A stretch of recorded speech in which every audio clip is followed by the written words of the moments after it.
My name is Jan Skon. I'm a school editor of Sinai International School. Today I would like to share how to use some and any. Please look at here together. Some and any, but you try to then what is the difference between using some and any? Look at here. We use some in positive sentence. We use some in positive sentence. You try some Check your example together. I buy some clothes. I buy some clothes. Check you try I nhóm buy thing the pay some class clothes some little pair. Check me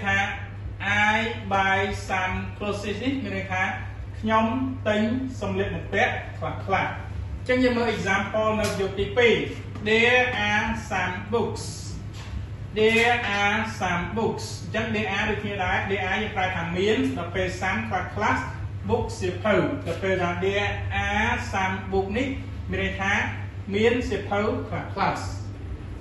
For any, we use any in negative sentence. Trong như mơ ọc niết mình thấyយើងប្រើ any នេះគឺនៅក្នុងប្រយោគបដិសេធមិនយើងប្រើ some នៅក្នុងប្រយោគយកស្រកចឹង example together I don't buy any clothes. I don't buy any clothes. មានន័យថាខ្ញុំមិនបានទិញសម្លៀកបំពាក់ខ្លះៗទេដល់ពេលទី2 There are not any books. There are not any books. ចឹងមានន័យថា There are not នេះមិនមានដល់ពេល any នេះខ្លះដល់ពេល books សៀវភៅចឹងមានន័យថាមិនមានសៀវភៅខ្លះទេចឹងក្រៅពីការប្រើ some និង any នៅក្នុងប្រយោគស្របហើយនិង any នៅក្នុងប្រយោគបដិសេធចឹងយើងអាចប្រើពាក្យថា any និង some នេះនៅក្នុងទម្រង់សំណួរចឹងយើងមើលភាពខុសប្លែកគ្នាយ៉ាងម៉េចរវាងនៃការប្រើទម្រង់ any និង some នៅក្នុងប្រយោគសំណួរយើងមើលទាំងអស់គ្នា use any in question មានថាជាទូទៅគេប្រើប្រយោគសំណួរជាមួយនឹង any ឧទាហរណ៍ថា Do you have any friends? Do you have any friends? តើអ្នកមានមិត្តខ្លះទេទី2 Does she have any money? Does she have any money? តើនាងមានលុយខ្លះទេ Have you got any books? Have you got any books? តើអ្នកមានសៀវភៅខ្លះទេ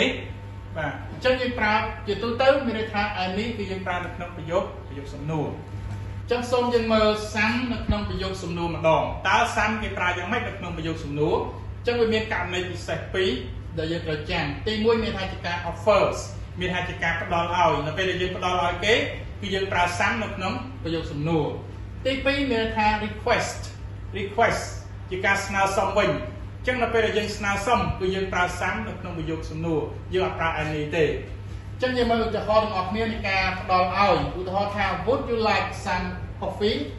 Would you like some coffee? មានន័យថាតើអ្នកចង់បានកាហ្វេទេ Would you like some coffee? តើអ្នកចង់បានកាហ្វេទេចឹងមានន័យថាជាការផ្ដល់ឲ្យទី2 request ការស្នើសុំឧទាហរណ៍ថា Can I have some water? Can I have some water? តើខ្ញុំអាចសុំទឹកបានទេ Can I have some water? តើខ្ញុំអាចសុំទឹកបានទេទី2 Can I have some tea? Can I have some tea? តើខ្ញុំអាចសុំតែបន្តិចបានទេ Can I have some tea? តើខ្ញុំអាចសុំតែបានទេបាទអញ្ចឹងសូមរំលឹកឡើងវិញអញ្ចឹងមានន័យថា some និង any បើយើងប្រែភាសាខ្មែរយើងប្រែខ្លះអញ្ចឹងគ្រាន់តែការខុសប្លែកគ្នានៃការប្រើមានថា some គឺយើងប្រើនៅក្នុង positive sentence ប្រយោគស្របដល់ពេល any គឺយើងប្រើនៅក្នុង negative sentence ប្រយោគបដិសេធហើយជាទូទៅគេប្រើ any នៅក្នុងប្រយោគសំណួរលើកលែងតែ2ករណីទេទី1ជាករណីថា offer នៃការផ្ដល់ឲ្យគឺយើងប្រើ some នៅក្នុងប្រយោគសំណួរហើយនឹងការ request ជាការស្នើសុំគឺយើងប្រើ some នៅក្នុងប្រយោគសំណួរបាទសូមអរគុណច្រើន